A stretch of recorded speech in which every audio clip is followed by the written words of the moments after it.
Hello friends, स्वागत आहे तुमचं माझ्या मिनी व्लॉगमध्ये. तर आज होळीचा दिवस होता. तर इथे मी आता पुरणपोळी बनवण्यासाठी तयारी करत आहे. तर इथे आता डाळ शिजवण्यासाठी ठेवली आहे कुकरमध्ये. त्यानंतर मी लगेचच आता कणिक मळून घेणार आहे.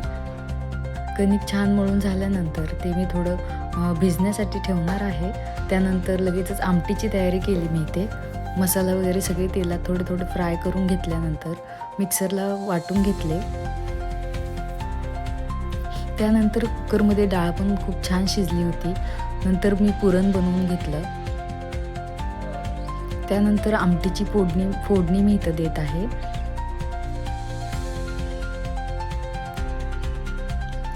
मस्त छान तरी आली आमटीला आणि ती आता मस्त उकळायला पण लागली आहे. त्यानंतर लगेचच मी ते बटाट्याची भजी करून घेतली.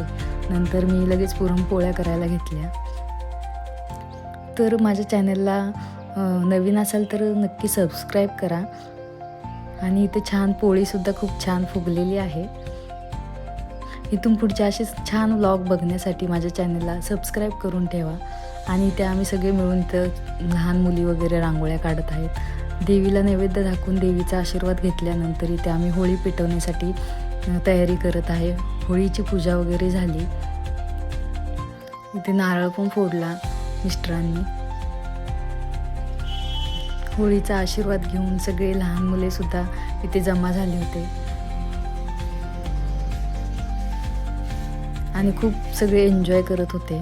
त्यात आमची चिवसुद्धा खूप एन्जॉय करत होती.